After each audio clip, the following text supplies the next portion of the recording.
Finalmente nós estamos entrando no capítulo 11 de Apocalipse. E nós vamos precisar passar esse capítulo em várias etapas porque ele é muito profundo. A partir de agora até o capítulo 20 são profecias muito complexas e nós precisamos andar devagar e esperar do Senhor uma revelação. Querido Deus e eterno Pai, mais uma vez invocamos o Teu nome, pedindo a Tua graça, a Tua misericórdia sobre as nossas vidas, porque estamos aqui para fazer aquilo que nós consideramos que é da Tua vontade. Pedimos a Tua graça, a Tua unção, a sabedoria e a revelação para nós que vamos falar e também para aqueles que hão de ouvir. Que a Tua graça esteja presente, que o Teu nome seja glorificado, que a Sua obra seja completa em nome de Jesus. O título do texto diz que é comido por João um livrinho trazido do céu. Uma metáfora, obviamente, porque como é que alguém vai comer um livro? Principalmente na época de João, que não havia livros como hoje, porque a imprensa foi inventada em cerca de 1400 por um alemão chamado Gutenberg. Até então eram compilações feitas à mão ou pergaminhos que eram utilizados para transportar as mensagens. E acredito até que foi numa dessas que talvez João tenha registrado os seus dados.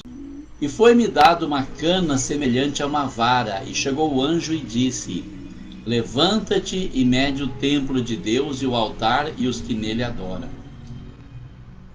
Olha, nós precisamos dizer que esse capítulo ele começa uma introdução às profecias mais complexas, mais detalhadas, dos mesmos eventos que vão acontecer nos próximos capítulos. Alguns sinais aparecem agora, mas vão ser explicados somente depois. Então nós temos, por exemplo, no versículo 7 aqui, que fala da besta que sobe do abismo, que vai aparecer somente lá no capítulo 13. A besta que sai do mar, a besta que sai da terra. Essa aqui é a besta que sai da terra, que sai do abismo. É mencionado aqui no versículo 7, antes de ter sido revelado. Então veja que é bem complexo esses textos aqui, nós precisamos andar devagar. Nós temos aqui então uma cana de medir. O que é uma cana de medir? Era uma forma de medida daquele tempo, que alguns teólogos comparam com o cânon das Sagradas Escrituras, que eles utilizam para saber se um livro é inspirado, se não é inspirado, para saber se é de Deus ou se não é de Deus. Então esse anjo ele vem e entrega para ele essa cana, que é uma espécie de um metro. O pessoal não conhece metro hoje. Alguns anos atrás a gente ia comprar tecido nas casas pernambucanas e as pessoas tinham um pedaço de pau assim, que tinha todos os centímetros da metragem, era chamado de metro. Então com aquilo ali eles mediam a roupa, não sei se ainda tem isso onde vende tecido, eles mediam, e é algo parecido com isso, que o João recebe. E o anjo chega perto dele e fala: levanta, mede o templo de Deus e o altar e os que nele adoram. O que ele está querendo dizer com isso? Olha só, o anjo está ali de pé junto a João, dizendo para ele: pega essa vara de medição aí para medir a igreja. A vara de medição da igreja pode ser a nossa regra de fé. Por que a regra de fé é tão importante? Porque sem a regra de fé, as pessoas elas começam a acreditar em qualquer coisa. Ainda hoje de manhã eu estava no meu trabalho e tem um colega ali que ele disse que não acredita na Bíblia. Ele não acredita na Bíblia porque ele acha que houve muitas traduções e que a Bíblia perdeu o sentido. Então eu disse para ele: amigo, não é possível que aconteça uma coisa dessa. Primeiro, porque Deus é fiel para zelar sobre a Escritura, para não deixá-la ser deturpada. Segundo, então, a guardiã da Bíblia foi a Igreja Católica o tempo todo, mesmo na Idade das Trevas. E a Igreja Católica não mudou o texto sagrado, porque o texto sagrado fala contra a doutrina católica, fala contra a imagem e escultura, fala contra a pintura, fala contra as pessoas que deturpam a palavra de Deus. E você percebe que o livro do Catecismo, ele tem 10 mandamentos da lei de Deus mudado dos 10 mandamentos que estão na Bíblia. Lá no Catecismo conseguiram mudar, mas na Bíblia não mudaram. Deus não permitiu que tocassem na Escritura Sagrada, porque era a única forma de nós sermos alcançados agora e ter algo para confiar. Se tem uma coisa que você pode confiar, é na Bíblia Sagrada, por causa desse cânon, porque é a medição da nossa regra de fé. Nós podemos assim crer que a Sagrada Escritura ela é uma herança que nós recebemos de Deus e que o Espírito de Deus zelou para que ela não fosse mudada. Então o apóstolo João recebeu o velhinho ali com quase 100 anos de idade, recebe aquela vara de medir para ele medir o templo de Deus, o altar que está no templo e também os que estão adorando a Deus, ou seja, para ver se todo mundo está de acordo com a palavra de Deus, porque todos nós seremos medidos por Deus um dia. Nós vamos falar mais sobre a besta lá na frente. Eu não vou adiantar agora porque é assunto que vem lá para frente, mas lá no versículo 7 vai ser mencionado, a gente comenta alguma coisa. Então olha só, como uma vara de medir, ou como o metro do pedreiro, é uma coisa que você vai estar medindo. Só que é no sentido espiritual, por quê? Porque não adianta medir o tamanho das pessoas, o tamanho exterior, tem que medir o tamanho da fé, o tamanho do espírito, né? Mede o templo de Deus, que na realidade o templo de Deus lá em Jerusalém, o santuário, o lugar santo, o santo dos santos, onde eles entravam para jogar incenso e também para oferecer o sangue do sacrifício. Mas nós podemos acreditar aqui, Paulo diz que nós somos o templo do Espírito Santo, nós somos o templo. Então é isso que está sendo medido. Até quando, até onde você está sendo o templo do Espírito Santo para ser medido por Deus, para saber se realmente você está dando lugar para o Espírito Santo na tua vida. O altar, que era o altar do incenso, onde se ofereciam o incenso aromático, para que depois viessem derramar o sangue que seria queimado para purificação dos pecados. O altar do incenso, nós vamos ver que fala do incenso, que são as orações santas. Já foi mencionado lá atrás, quando falava daquelas pessoas que tinham 7 taças cheias de incenso, que são as orações dos santos, as orações dos santos que chegam diante de Deus, como se fosse incenso aromático, de cheiro suave diante do Senhor. O incenso, o altar do incenso, ele ficava no santuário, é o lugar onde você se encontra com Deus. Então é preciso medir o templo, é medir o altar e também os que nele adoram. Temos que estar na mesma altura do templo e do altar para que nós possamos ter comunhão com Deus. E assim João foi medir para saber como estaria a igreja naqueles dias terríveis, que é os dias que estão chegando para nós agora. O versículo 2 diz assim: deixa o átrio que está fora do templo e não meças, porque foi dado às nações e pisarão a cidade santa por 42 meses. Ali ele falava literalmente do templo em Jerusalém. E se a gente for analisar, observa, quando João tinha mais ou menos 100 anos de idade, o templo de Jerusalém já tinha sido destruído pelos romanos. Não tinha mais templo. Então estava falando de qual templo? O templo que será construído, o terceiro templo. Foi construído um templo na época de Salomão, o primeiro templo. Esse templo foi derrubado por Nabucodonosor quando invadiu Jerusalém. Foi reconstruído em tempos de angústia, depois conforme profetizou Daniel. E depois ele foi destruído novamente no tempo dos romanos, cerca do ano 70 depois de Cristo. E agora ele vai ser reconstruído, e será reconstruído o terceiro templo. É desse templo que ele está falando, que esse templo não é para medir o átrio que está lá fora do templo, aquele pátio de fora não era para medir. Por quê?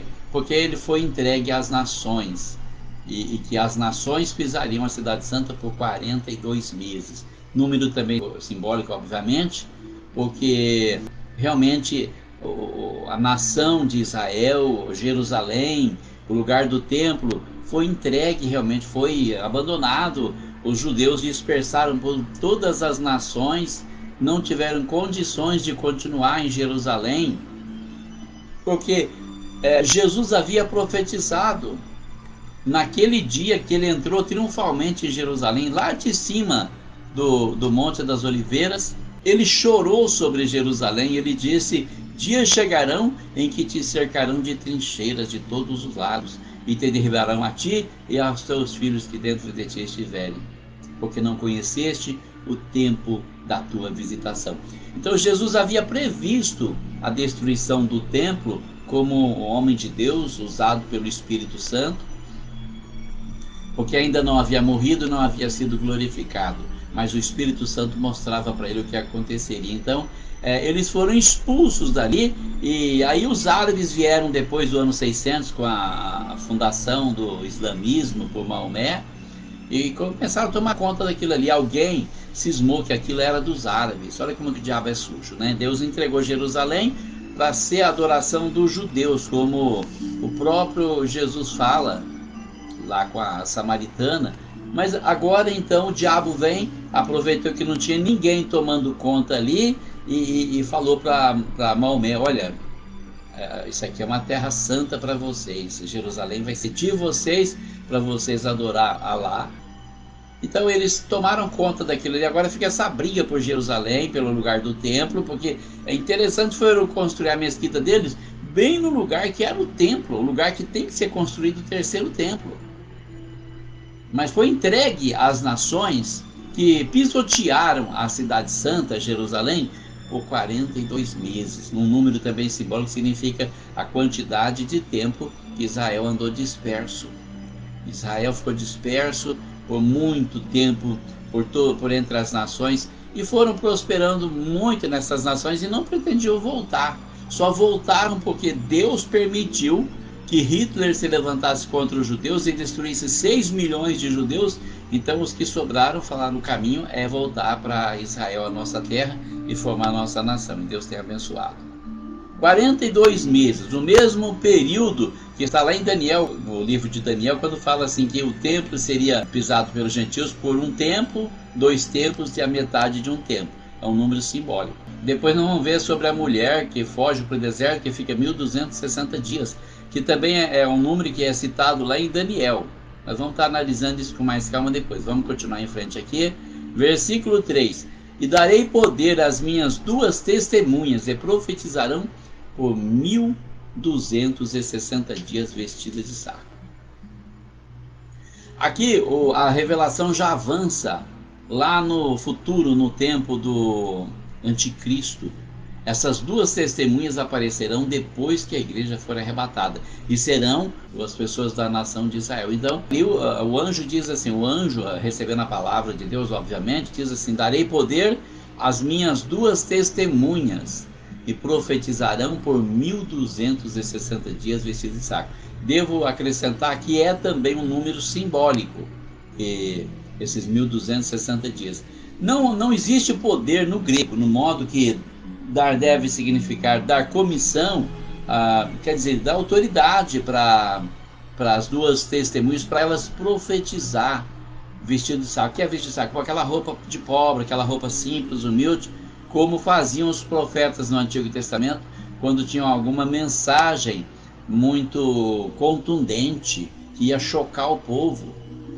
E essas 2 testemunhas são testemunhas de Jesus, que vão testificar quem é Jesus para eles e o que acontece. E elas profetizarão, elas vão pregar sobre a inspiração do Espírito Santo e vão denunciar os julgamentos contra o anticristo, que estará governando a terra nessa ocasião. Eles são descritos pelo símbolo como as 2 oliveiras, os 2 candelabros, candelabro, castiçal, tanto faz, né? Em pé diante do Deus da terra. O Deus da terra de Israel é o Criador do universo. Tem uma referência a isso também lá em Zacarias, capítulo 4, versículo 3 até o 12, onde 2 são destinados como indivíduos, Josué e Zorobabel, as 2 oliveiras. Eles que ministravam a igreja judaica no tempo da reconstrução de Israel, depois que Nabucodonosor havia invadido Israel. Eles estavam ali profetizando, animando o pessoal, né? Josué era o sacerdote, Zorobabel ajudava ele, era profeta, e Zacarias era um profeta daquela época também. É o mesmo Zacarias que foi morto entre o templo e o altar, que Jesus disse que esse sangue seria cobrado do povo de Israel. A vestimenta deles, vestido de saco, aquela roupa simples, aquela roupa humilde que os profetas usavam para mostrar que eles reconhecem que são pecadores e que não merecem nada. Toda vez que alguém do Antigo Testamento, inclusive o rei Davi fez isso muitas vezes, ele se sentia compungido, arrependido de algum pecado, ele se vestia de saco, colocava aquela roupa.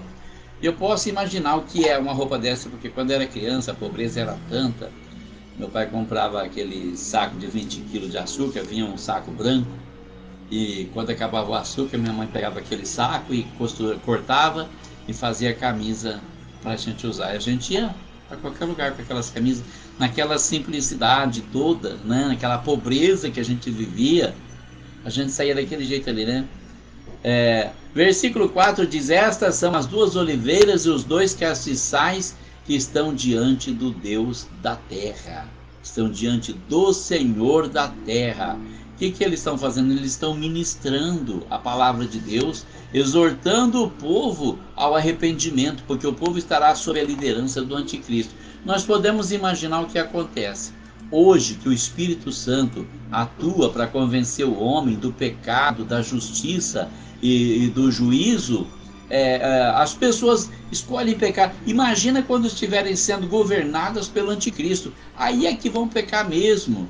Então nós podemos ver aqui que essas duas testemunhas são as duas oliveiras e os dois castiçais que estão, como o castiçal, aquele instrumento que põe a vela para clarear onde está escuro. Então eles servem de instrumento para Deus iluminar a terra com a palavra de Deus, para mostrar que as pessoas precisam se arrepender, precisam buscar Deus. Claro que nesse tempo eles vão ter que pagar com a vida pela sua salvação, porque a salvação é de graça agora. No tempo da tribulação vai ter salvação? Vai, mas eles vão ter que pagar com a vida. Mas essas testemunhas estarão aqui para dar força para elas, força espiritual, para orientar elas a seguir pelo caminho, a iluminar o caminho em que elas devem andar, e para denunciar os pecados do anticristo, para que as pessoas se afastem, dos caminhos do anticristo, porque no versículo 7 nós vamos encontrar que uma besta que sobe do abismo vai matá-los. Então pode ser também como os dois testamentos, né? Pode ser os dois testamentos, o Novo, o Antigo Testamento, que aí o número 2 ele é simbólico e espiritual, ele pode ter várias interpretações. Só que esses nunca serão mortos, porque a palavra de Deus não pode morrer. A palavra de Deus não pode ficar presa, como Paulo dizia nas suas cartas: estou preso, mas a palavra de Deus não está presa. Eu continuo pregando onde eu estiver.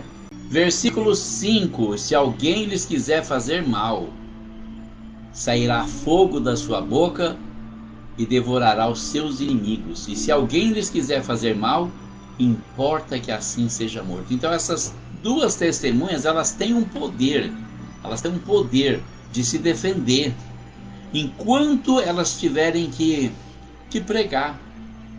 Se alguém quiser fazer mal, se alguém quiser matar, se alguém quiser machucar as duas testemunhas, para impedir elas têm como se defender. Vai sair fogo da boca delas para devorar os seus inimigos.